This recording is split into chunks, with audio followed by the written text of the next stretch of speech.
आणि माझे नाव अनिता चौरागडे आहे. मी दोन्हीवाडीला राहते.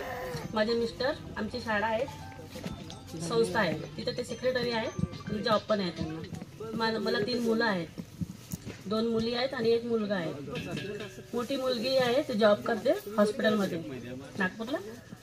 मुलगा आहे 12वी झालेला आहे आणि लहान मुलगी आहे 7th मध्ये आहे ती. आता आपण इतक्या वर्षानंतर भेटलो, खरंच खूप छान वाटत आहे. आणि देवेश आणि संजय खूप धन्यवाद वाटते, याच्यामुळेच आपण भेटत आहोत आणि इतक्या वर्षानंतर भेटलो तर खूप छान वाटत आहे. आता तर आठवत तर नाहीये काही, पण येत का आठवते महाजन सर. मॅथला म्हणजे मला मॅथ कसं जमत नव्हतं, ते येत होते ना जेवण शिकवायला, मला असं दगदग वाटत मॅथ नव्हतं जमत. मला वाटलं इंग्लिशचे घटपाले सर होते ते शिकवत होतं तर मला भीती नव्हती वाटत, पण मॅथचा पिरियड सुरू झाला की मला खूप भीती वाटायची. असं वाटत होतं मला काही विचारायचं नाही त्यांना, त्याला मला मॅथ जमत नव्हतं.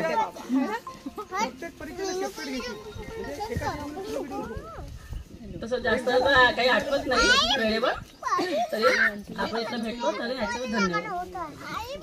आमच्याकडे शेती भरपूर असल्यामुळे आणि आता असं मलाही वाटते आश्चर्य, मला आता इथं कार्यक्रम आहे म्हणून माहितीच नाही. इथं ह्या स्वयंपाक करणाऱ्या दिसल्या. मी शाळेत गेली सरळ आपल्या भाषेसोबत आणि मग माझ्या भाषा म्हणते नाही, तिथं झाडाच्या म्हणजे चिकूच्या बगीच्यामध्ये दिसलं म्हणते आपल्याला. काही लोक बोलते अजून त्यानं तिथून येते आनंदला. आणि आता आमच्या गावीलाच लग्न आहे, म्हणजे माझ्या बोरगावलाच आमच्या काही परिवारामध्येच गेला आहे लग्नाचा. मुलगा आहे तिकडे गेला आहे म्हणून मी ते जवाहरलाल लष्करीच्या मुलीचा म्हणून मी तिकडे नाही गेली. म्हटलं इकडेच थांबून जावा, सगळ्यासोबत भेट होते आणि इकडे आली आहे. सगळ्यांच्या भेटी झाल्या याबद्दल आभारी आहे. नमस्कार. माझे पूर्ण नाव सुनंदा दलपतजी आसवले.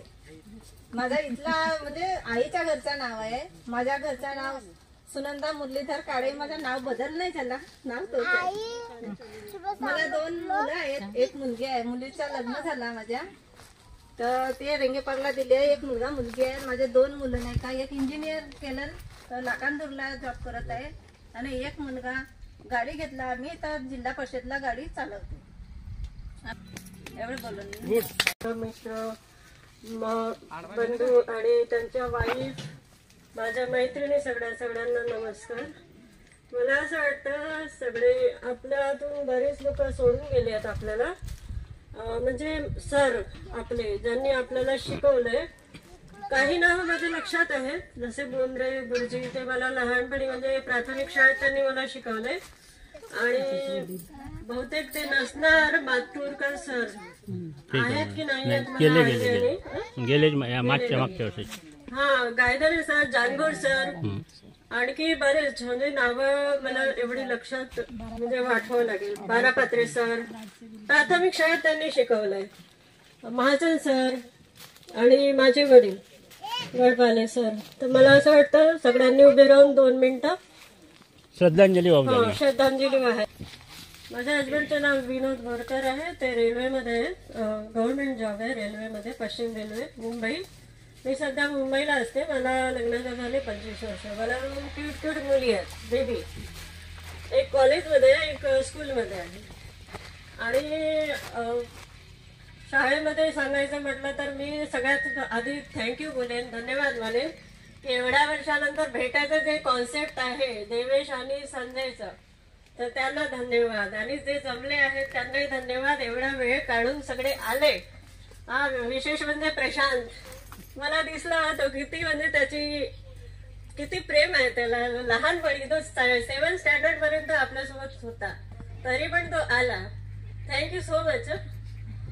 आणि सगळे बिझीच असतात, तरी पण वेळ काढून आले. त्यांच्या वाईफ लोक, त्यांना पण आठवण आहे. पण आता मला नाही वाटत मला इथे काही आठवेल. जेवढं आठवेल तेवढंच मी बोलू शकते. मला एवढं आठवतं की शाळा सुटली की आम्ही ह्या 2-4 जणी, हे अनिता खूप कमी असायची, ज्योत्स्ना, उर्मिला, संगीता पण आपल्यात नाहीये तर मी मिस करते तिला.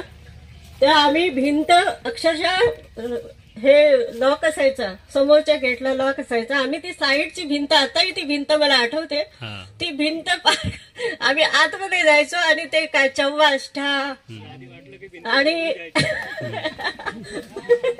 नाही एवढी ताकद नव्हती, तोडली असती, आताही नाही तोडू शकत. आम्ही भिंत उलांडून तिथे आतमध्ये जाऊन मग काय गोंधळ घालायचो. एकदा कोजागिरी पौर्णिमा पण आम्ही साजरी केलेली. मला वाटतं आमचे आई वडील पण सोबत होते आणि आम्ही ते दूध वगैरे मस्त प्रसंग आहेत, ते बिट्ट्या वगैरे खेळायचो. ते खेळ आमच्या मुलांना पण माहिती नाही. ते बोलतात हे काय प्रकार आहे, ते कधीतरी मी त्यांना दाखवेल. जेव्हा वेळ मिळाला त्यांना तेव्हा मुंडीवरची सैर मी करणार. आणि बऱ्याच अशा आठवणी आहेत. माझे वडील मला शिकवायचे, गळपाले सर, तर त्यांची मला एक खूप आठवण येते, बऱ्याच वेळेस आठवण येते. पण एक मला वाटायचं घटक चाचणीचे पेपर, ते इंग्लिश शिकवायचे. तर घटक चाचणीचे पेपर मी ते कधी लिहायचे मला कळायचंच नाही. मी खूप प्रयत्न करायचे की मला ते आदल्या दिवशी मी बघेन ना तर मी दुसऱ्या दिवशी त्याची उत्तर लिहिणार ना. त्या खिसा खूप वेळा चेक करायचे की ते पेपर लिहायचे मला माहितीये, पण ते कुठं लपून ठेवायचे हे मला अजूनपर्यंत म्हणजे कधीच कळलं नाही. आणि मी भरपूर प्रयत्न करायचे पण कधीच नाही कळलं. ते मला खूप मॅजिक वाटायचं की ते एवढे होते की माझी मुलगी कॉपी करेल हे त्यांना माहिती होतं, म्हणूनच ते लपवून ठेवायचे कदाचित. मानावं लागेल त्यांनी एक चांगली स्टुडंट घडवलं हे पण मानावं लागेल की स्वतःच्या मुलीलाच घडवलं त्यांनी. बाकीच्या स्टुडंट घडवले हे पण मला माहिती आहे. आणि मला महाजन सरांचं अप्रूव्ह वाटायचं. ते मॅथ्स शिकवायचे पण मॅथ्स मध्ये एकदम मजबूत करून टाकायचं सगळ्यांना. कसं तर ते सगळ्यात आधी हिलाच क्वेश्चन विचारायचे, ज्योत्स्नाला आठवते मला.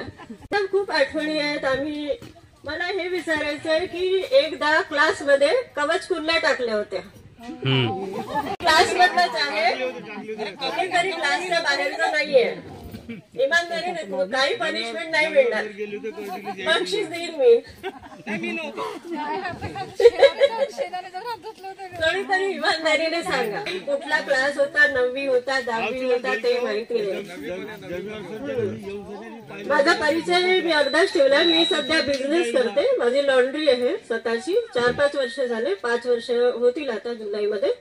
तर मी बिझनेस करते. माझी मिस्टरांची इच्छा नव्हती की तू काही कर असं, पण तू हाऊसवाईफ बनून राहा. त्यांनी मला माझ्या वडिलांना लग्नातच बोललं होतं की बाई मी कधी जॉब कर. मी त्यांची इच्छा नव्हती तरी पण मी टाइमपास म्हणून काहीतरी करत आले. आता त्यांची परमिशन घेऊनच ते बिझनेस करते. परमिशन नाही घेऊन काहीच कोणत्या करूच शकत नाही आपण. सपोर्ट तेवढा आहे त्यांचा. आणि पुढे त्यांचंही साठी ते बरं आहे की त्यांच्या रिटायरमेंट नंतर 5 वर्षात ते रिटायर आणखी एकदा व्हायला पाहिजे. Family programme. तर सपोर्ट करा सगळ्यांनी. जे नाही आले त्यांना पण सांगा आता, आणि जेवढे आले तेवढं. तिने मला सजवायचं काम केलं आणि तिनेच नवरी बनवलं. तिने आपल्या जिजाजीचे शूज सुद्धा लपवले होते. एवढ्या माझ्या बहिणी बिजी होत्या सगळ्या. कोणी ते काम केलं नाही, ज्योत्स्नाने केलं. अनिता पण आलेली लग्नात, आली आणि निघून गेली असं काही नाही. आली तेच खूप झालं. पण लग्नानंतरही तिच्या मिस्टरांना लक्षात आलं की मी विनोद बोरकर, माझे मिस्टरांना ते ओळखतात. आणि दोघे एकमेकांना बघितलं तर ओळखीच निघाली त्यांची. म्हणजे कधी काळी ते यांची संस्था आहे तिथे ते जॉब करत होते. 95च्या आधीची गोष्ट आहे, 93-92ची गोष्ट आहे ती.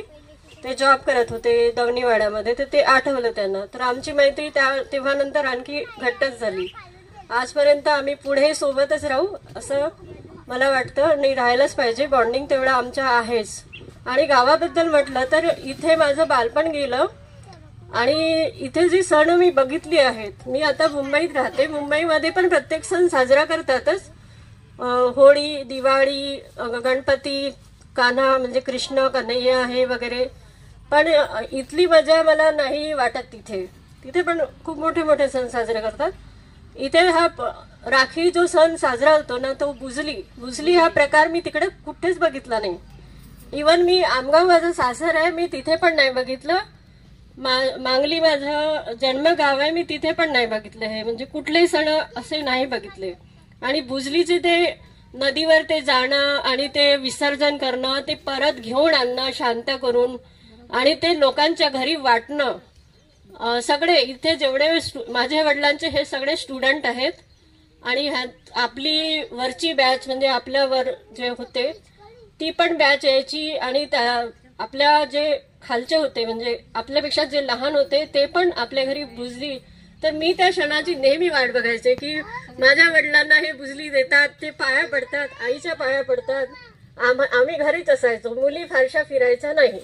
आम्ही 1-2 फिरले की झालं, आमचं काम संपलं. तर आणि कृष्ण कन्हैया त्यावेळेस ते आताही मला वाटतं आताही ते सुरूच आहे. मी स्टेटस बघत राहते, संजयचे स्टेटस मी बघत असते. तर आताही ती परंपरा सुरू आहे. तर मला खूप छान वाटते. इथे जे सण मी बघित आहे दुर्गा देवीची ती 101 मुलींची जी दिव्य ज्योती कलश त्या कलश यात्रेत आम्ही पण भाग घ्यायचो आणि आताही ती सुरू आहे ना. तर म्हणजे इथले जे सण म्हणजे आणि त्या मध्ये गावाची एकता पण दिसून येते. जेव्हा मी ऐकते की गावातली बरीच लोक आता कसं आहे ना, मुंबईची बरीच लोक फॉरेनला गेली आहेत, मोठ्या मोठ्या सिटीतले, तिथे आता आई वडील जे आहेत ते एकटे असतात. तर मुंडरी गावाचं असं झालंय की रोजगारासाठी बाहेर पडलेले आहेत, ते सिटीमध्ये गेले आहेत आणि गावामध्ये सगळे एकटे किंवा जोडपे असेच असतात. आपले आई वडील गावातच राहणार, नक्की कुठे जाणार. तर त्यावेळेस मला कोणी बोलतं की हे खंडर झालं, ते खंडर झालं, हे घर पडलं, ते घर पडलं. आताच मी रस्त्यात बघितलं, मी एका घरी राहत होते, मला वाटतं ते खंडर झालं, त्याच्या बाजूचं खंडर झालं. मला खूप वाईट वाटतं.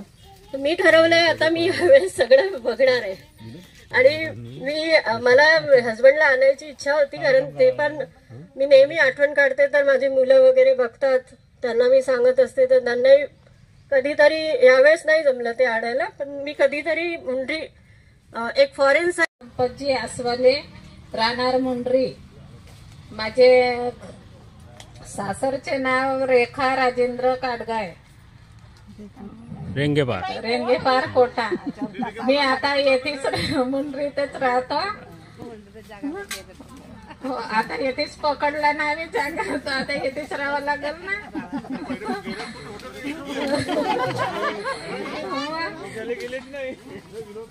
मला एक मुलगी एक मुलगा. माझ्याकडे मुलाचंही लग्न झालंय, माझ्या मुलाने लव्ह मॅरेज केलाय, मुलीने लव्ह मॅरेज केलाय. पैसे वाचले.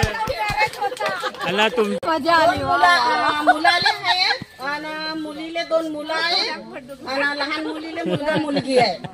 हो ना, मी मुलगा लागली. माझ्या पप्पानं म्हणते नको जाऊ म्हणते, म्हणून मी नातवायला आणलो नाही. खूप लढत होते. मिस्टरले चला म्हणलो नाही, म्हणते मायकात मी नाही येणार, म्हणते आमच्या बकरी आहे, शेती आहे. मग त्याने 10 रुपये दिले ना, बिस्किटच्या पुडा दिलं. चली, थँक्यू. गुरुजी घेऊन आला का?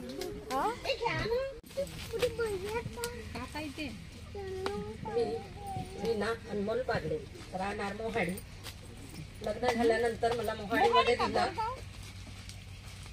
वीणा नरेंद्र खोब्रागडे, राहणार मोहाडी.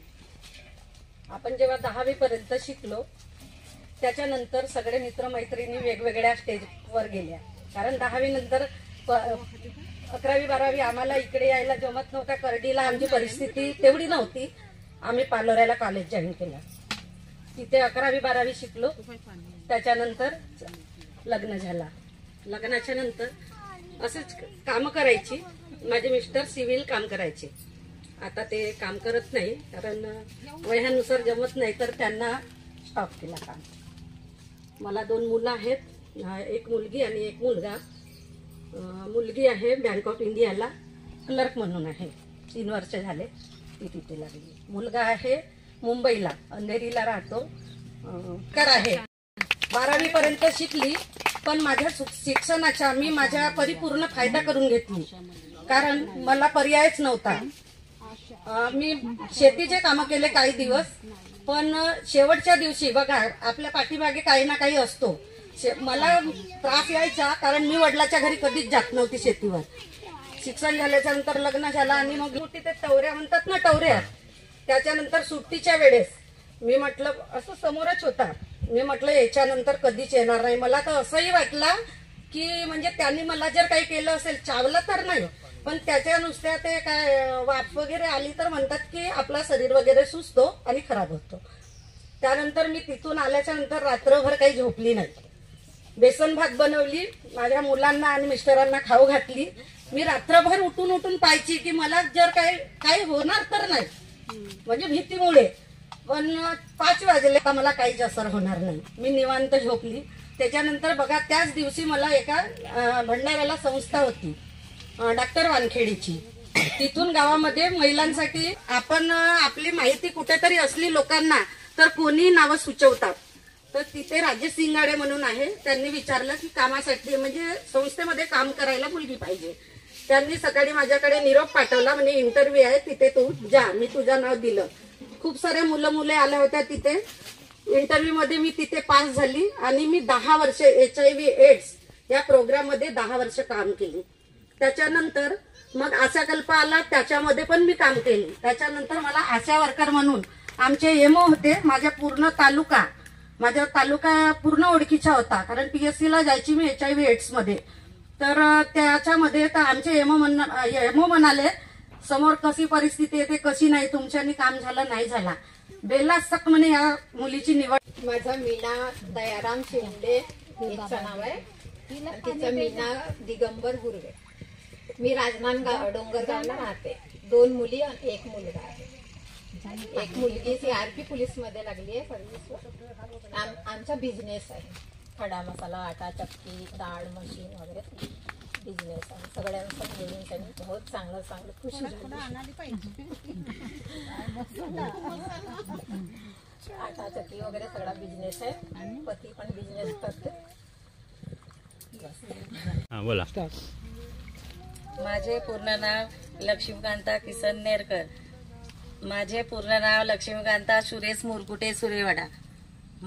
मला 3 मुली, 2 मुली 1 मुलगा. मुलगा मोबाईल दुकान आहे, मुलगी पुणेला आहे दवाखान्याला, आणि 1 मुलीचं लग्न झालेलं आहे. 2 नातू आहे आणि 4 एकर जमीन आहे. मी कास्तकारीच्या वा करते. छान. नमस्कार. नमस्कार, धन्यवाद. कंटिन्यू. एवढं सगळं आहे तरी तो काहीच हो ना. म्हणजे कसं कालपासून कैलास भाऊ तुझंच नाव येते. दाल पिसालय, हे करणार, देवेश के घर झालंय, भाभी पण नाही आहे ते.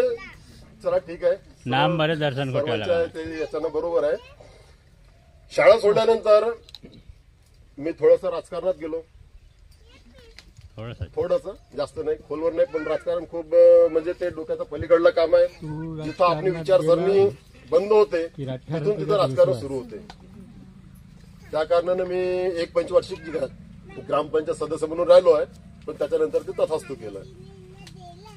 त्याच्यानंतर तंटामुक्ती समितीचे अध्यक्ष राहिलो मी सलग 2 वर्ष. तिथंही होता, पण मग नोकरी होती, पुरेसा वेळ इकडे देऊ शकत नव्हतो, मग ते तथास्तु केलं. त्याच्यानंतर शाळा व्यवस्थापन समितीचे अध्यक्ष म्हणून 3 वर्ष राहिलं. तिथे शाळा व्यवस्थापन समितीचे काम सांभाळलं. ते सर्व व्यवस्थित केलं, व्यवस्थित आहे. आणि आता शिक्षणाचं काय, माझं फेल सांगण्यापेक्षा पास सांगलेलं बरं. सचिन तेंडुलकर पण नाही शिकलेलं. तर कसं सांगताना मी 12वी फेल, तर 12वी फेल हे सांगण्यापेक्षा 10वी पास असं आहे नाही का. 12वी फेल सांगण्यापेक्षा 10वी पास सांगितलं बरोबर. तर चला ठीक आहे. पण आता विषय हा जो कार्यक्रम आपण इथं सर्वांचं म्हणजे सर्वांच्या तोडणं, बऱ्याचशा लोकांच्या तोडणं माझं नाव आलं. देवेश संजय असं काही नाही. देवेश संजय सगळ्याच. तर विषय कसा होता, काही अपरिहार्य कारणामुळे मी संगीताला भेटायला गेलो होतो. म्हणजे संगीताच्या इकडले जावई वारले होते. तर मला असं वाटलं की आपण संगीताला भेटायला पाहिजे. मी तिचा भेटीला गेलो. एकदा गेलो, नाही मिळाली. ते पुन्हा 1-1.5 वर्षानंतर पुन्हा गेलो, मिळाली. तिच्यासोबत भेट झाली संगीतासोबत. तर ती अशी म्हणजे भावविभोरी होऊन गेली. म्हणजे तिच्या चेहऱ्यावरचा आनंद पाहून म्हणजे मला खूप आनंद माझा द्विगुणित झाला. तिचा आनंद पाहून माझा आनंद द्विगुणित झाला. तर मग चहा नाश्ता हे ते सर्व झालं. मग देवेश म्हणते तू माझं घर पाहायला चाल. मग ती आपल्या आई वडिलांकडे राहत होती. आता राहते ते म्हणे देवेश म्हणे तू माझं घर पाहायला चाल, घर पाहायला चाल. म्हणलं मी नाही काही चला. मग नंतर गेलो, घर पाहिलं. घर काय बंगलाच बांधला तिनं, चांगला बांधला, व्यवस्थित केला, आनंद झाला मला. पण हा एवढा सर्व प्रकार असताना मी जो तिच्या चेहऱ्यावरचा जो आनंद होता तो पाहून मी खूप विभोरित झालो. आणि मी कुठंतरी ऐकलं होतं हा गेट टुगेदर. आणि संजय सोबत आमची थोडीशी चर्चा होती, बाकी काही नाही. पण त्या संगीताला मिळाल्यानंतर मग मला असं वाटलं की नाही, हा जो आपण गेट टुगेदर म्हणतोय हा आपण खरोखर करायलाच पाहिजे. कारण संगीताला एकटीला भेटल्यावर एवढा आनंद झाला, तर खरोखर आपण जर सर्व एका ठिकाणी जर मिळालो तर काय होणार. त्यावेळेस मला वाटलं की आपण करायचं. पण एक काहीतरी निमित्त पाहिजे. मी संजयला बोललो होतो, आमचं होतं थोडंसं का आपण एक अधिकतर बॅचमध्ये आपण 76चे पोरं जास्त आहोत. मग कोणी 77चे आहे, कोणी 75चे आहे, तो भाग वेगळा आहे. तर आपण त्या 76च्या हिशोबाने आपण 2026 मध्ये 50 वर्षाचा एक त्यावेळेस हे साधून आपण करू. मग काय याचं कवितासोबत अजून काय बोलणं झालं काय नाही. 50 साल किसने देखा है, कल किसने देखा, अभीच करेंगे, असं करेंगे, वैसा करेंगे, यानं केली सुरुवात. आता सध्या तरी माझ्याकडे वेळ कमी होता. पण कसं आता मित्राला नाराज करायचं नाही. होच कोणत्याही कामात तुम्ही बोलाल तसं होईल, आपली थोडीशी फाजीती. तर मग हा कार्यक्रम करता केला, कार्यक्रम उभा झाला आणि आनंद झाला. आणि तुम्ही इथं सर्व आले, आमच्या बोलवण्याला मान दिला, समाधान झालं. त्याच्यानंतर विषय होता आता कार्यक्रम करायचा तर करायचा, मग खर्च कसा करायचा. अरे खर्च मी आहोत, तू आहे, आपण करायचा. कोणी देतील नाही देतील आता मला पैसे नाही दिला त्या लंटाळ्या. आपण कसं म्हणतो, आपण एखाद्या कार्यक्रमाला गेलो, एखाद्या लग्नाला गेलो, वाढदिवसाला गेलो किंवा कुठं अजून जातो, आपण टीका लावून 10 रुपये 20 रुपये तर देतोच. अरे देतील ना, जे द्यायचे देतील, नाही देतील तर तुम्ही सक्षम आहो. एवढे आनंद आपला याच्यात आहे की आपल्या बोलवण्याला सर्व आले आणि उपस्थित झाले. हा आपल्यापेक्षा सर्वात जास्त मोठा हा सर्वात मोठा हे आनंद आहे आपला. पैसे मायने ठेवत नाही. मी जर प्रत्यक्ष एकेकाला भेटायला गेलो तर मला 400 ते 500 रुपये खर्च येईल. एवढ्या लोकांना 25-50 लोकांना भेटायला किती रुपये खर्च येईल मला. मग समजा 10-12 हजार रुपये तुझे 10-12 हजार रुपये माझे खर्च झाले तर काय बिघडून राहिला.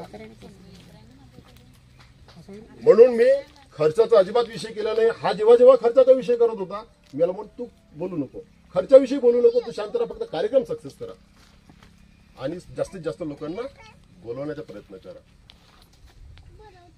तुम्ही सर्व आलात, आमच्या शब्दाला मान दिलात, मी आभारी आहे. फक्त विषय माझ्या मनात किती आनंद आहे हा माझा चेहरा दाखवत नाही, कारण थोडासा कठोर आहे.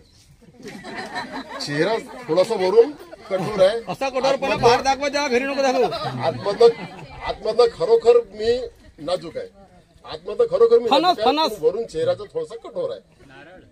नारळ का? हा नरियल. अच्छा नरियल मला काम आहे. ठीक आहे. अजून काही आता विषय. माझे नाव अनिल प्रल्हाद मेश्राम आहे. मी रोह्याला राहतो, शेतीबाडीचेच काम करतो. बोल तू बोल. माझे पत्नीचे नाव आहे सुषमा अनिल मेश्राम. माझ्याकडे 2 मुलं आहेत. एक मुलगा 4व्या वर्गात आहे, एक मुलगा आहे अंगणवाडीत. लग्न म्हणजे मी नाटक 34-35 वर्षाचा होतो तेव्हा लग्न केलं. कोणी 20व्या वर्षी करतात का? हो असतील नाही तर करतात. लग्न मी ना बहुत लेट केलं. 14 वर्ष नागपूरमध्ये ड्युटी केली. मग नागपूरवरून सने आल्यावर गावी आलो. नाही नागपूरमध्ये माझ्याकडे दोन पत्नी आहेत. एक पत्नी मुंडरी. आमच्या गावची पोरगी कशी भेटली ते सांग. आमच्या गावची पोरगी कशी भेटली ते सांग. कशी काय बेटा की लग्न केलं चांगलं. आता लग्न करून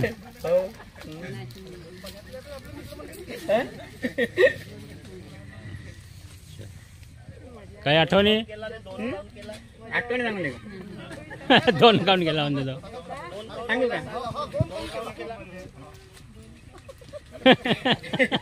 मायजन मास्तर होते आमचे मायजन मास्तर. ते मायजन मास्तर का म्हणे हा, अनिल म्हणे तेथून खूप बोरी खातेस तू म्हणे. हा. तर तो बोरीचा झाड आहे म्हणे तो काप म्हणे. बोरी हे खात होते बे बोरी. बोरी तर मायजन मास्तरला देत होतो खिशामध्ये तोडून हा का? आणत होतो. बोरी देत होतो. हा, तर गटपाले मास्तर आला का म्हणते हा. न मायजन मास्तर बी अनिल म्हणते ते बोरीचं झाड घे म्हणते. आणि सुनील लाटसेच्या घरूसने आणली होती कुराड. कुराड. हा, कुराड आणली होती. हा. गेलो बहीण मग बोरीचं झाड काटाले. बहीण. शाळेच्या मागचं झाड हा. खिडकीजवळचा. तर एक लाट मांडला होता खिडकीवर नाही, एक लाट मांडला होता बोरीच्या झाडावर. आणि तोच खांदा कापत होतो. शेख चिल्ली दिमाग.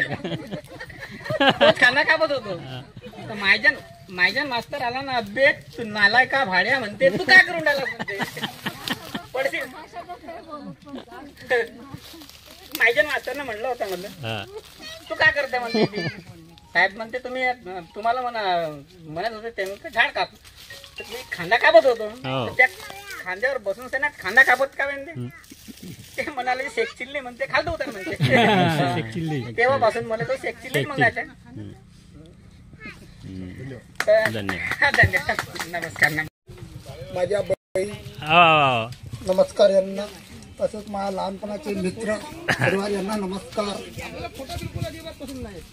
माझे पूर्ण नाव बलवंत नारायण शेंडे, नाव आहे ललिता बलवंत शेंडे. माझ्या मुलीचं नाव आहे चैताली बलवंत शेंडे. मुलाचं नाव आहे शुभम बलवंत शेंडे. मुलीचं शिक्षण झालेलं आहे DMELT BSc. मुलाचं शिक्षण झालं आहे इलेक्ट्रिशियन ITI. आता सांगायचं तात्पर्य म्हणजे असं का आपण जे शिकलो लहानपणामध्ये कोणकोणते उपद्रव केलो ते आपल्याला सांगणे आहे. ज्यावेळी आपण मॅट्रिकला असताना आपला पहिला सेंटर त्या ठिकाणी गेल्याच्या नंतर त्या ठिकाणी शौचालयाची सोय नाही, संडासची सोय नाही. त्यावेळीच काय ते लोड घ्यायचा आपणच घेत होतो. त्यावेळीस आम्ही काय करायच्या, बाहेर जायच्या. त्यावेळीस मायजन मॅडम होती. त्यावेळीस आम्ही उशिरा येत होतो शाळेमध्ये. अचानक ते मॅडम बाहेर निघाल्या. तर मॅडम आली म्हणून मी साईडला झालो. त्याचा मतलब पण तो गलत झाला. त्यावेळीस मॅडमनं मला मारला होता. कारण आता तो बालपण आहे, त्यावेळेस आपण मारलो सगळं काही, पण त्या आठवतात आपल्याला. मग मंडरे मॅडम, कारण का आपण विचित्रच होतो ना त्यावेळेस. आता काही बद्दल नाही. मारला म्हणून असं म्हणायचं नाही, राग नाही तो, कारण का आपला बालपण होता ना त्यावेळेस.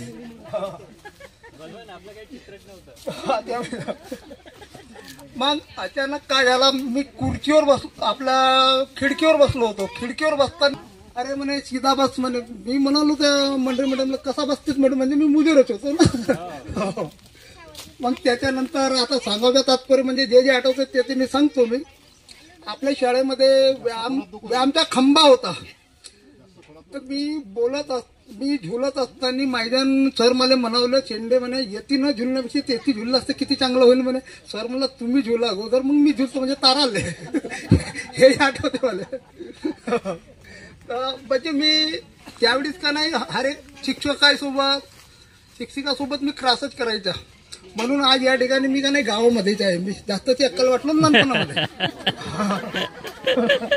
बरोबर आहे. मग हळूहळू समजायला लागला का आपण चकलस मध्ये राहिलो, आपण शिक्षणात नाही राहिलो, याचा फायदा आपल्याला मिळाला. म्हणून आज आपल्या पोराकडे मुलाकडे आपण ध्यान दिलो. आता तो नंतर लागणे न लागणे नंतरचा प्रश्न, परंतु आज आपल्याला समजून राहिला का शिक्षण म्हणजे काय आहे म्हणून. त्याच्यानंतर बऱ्याच काही गोष्टी आहेत, पण आता तेवढा